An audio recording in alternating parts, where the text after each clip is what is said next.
चलिए दोस्तों बात करते हैं इस एक और नई क्वेश्चन के बारे में। इस क्वेश्चन में एग्जामिनर ने कहा if a plus B plus C is equal to 6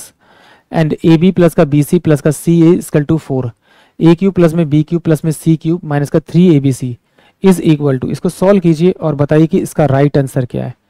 तो चलिए आइए सॉल्व करते हैं। तो पहले हम लोग क्या करेंगे, इस फॉर्मूले को के थ्रू सॉल्व करेंगे। तो या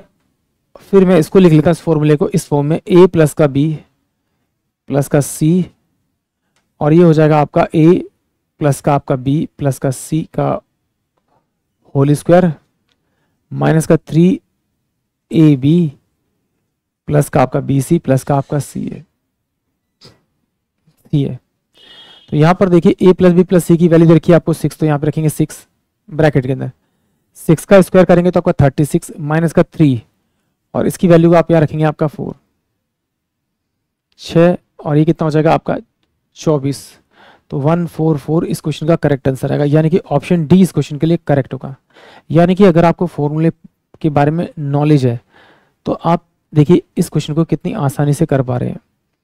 यानी कि अगर आपको फॉर्मूला पता है तो आप आसानी से सोल्व कर पाएंगे। बट इस फॉर्मूले के बारे में एक बार और जान लेते हैं, क्योंकि मुझे पता है A cube plus B cube plus C cube minus 3abc होता है आपका a प्लस का आपका b प्लस का c, और ये होता है आपका a का स्क्वायर प्लस में आपका b का स्क्वायर प्लस में आपका c का स्क्वायर माइनस में ab प्लस का आपका bc और प्लस में आपका ca, ये होता है। अगर देखिए मैं इसमें माइनस का 2ab माइनस का 2bc माइनस का 2ca घटा दूं और यही सेम 2ab प्लस का 2bc प्लस का 2ca जोड़ दूं तो ये कोई फर्क नहीं पड़ेगा, ये तो आपस में कट जाएगा। बट देखिए ये मेरे पास में क्या हो जाएगा, a प्लस का b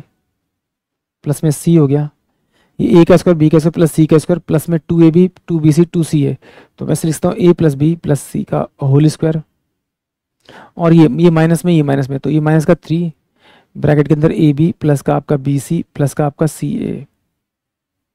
ये मैं इसको लिखता हूँ, इसमें इसकी वैल्यू रखूंगा तो मेरे को मेरा आंसर मिल जाएगा।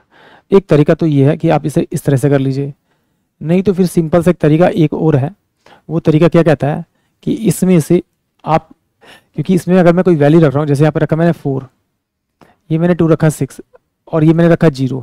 तो ये कितना हो जाएगा मेरे पास में आपका 4 और 2 6 और 0 बन रहा है। बट जैसे ही मैं रखूँगा 4 दूनी 8 बनेगा, मतलब कि ये इसके इक्वल नहीं आएगा। तो सिंपल सी बात है, किसी एक को इसमें से 0 मान लो, मैंने इसको 0 मान लिया तो ये पूरा 0 हो जाएगा, ये पूरा 0 हो जाएगा, और इसमें जब वैल्यू रखूँगा तो ये मेरे पास 0 तो 0 हो जाएगा, ये मेरे पास 0 हो जाएगा, यानी a क्यूब प्लस में जो b क्यूब की वैल्यू आएगी वो मेरी इस पूरे इक्वेशन के बराबर होगी। और यहाँ से मुझे a प्लस b की जो वैल्यू दे रखी है वो दे रखी है 4, और a प्लस में जो b की वैल्यू दे रखी है वो मुझे दे रखी है आपकी 6। तो मुझे a क्यूब प्लस में b क्यूब का फॉर्मूला पता है, a प्लस का b और ब्रैकेट के अंदर a का स्क्वायर प्लस में आपका b का स्क्वायर और माइनस का ab हो जाता है, ये मेरे पास में वैल्यू थे। इसमें मैंने क्या किया, 2ab जोड़ दिया और 2ab मैंने इसमें से घटा दिया। तो देखिए a प्लस का b ब्रैकेट के अंदर a प्लस में b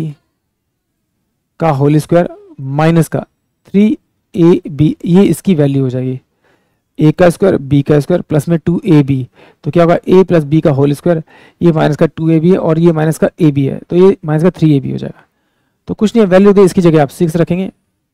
इसकी जगह 6 का स्क्वायर रखेंगे 36 हो जाएगा, माइनस का 4 दिया 12 हो जाएगा, तो 24 इंटू में आपका 6, ये हो जाएगा आपका 144। यानी कि ऑप्शन जो डी है वो इस क्वेश्चन के लिए करेक्ट होगा। आई होप आप सभी क्वेश्चन समझ में आया होगा।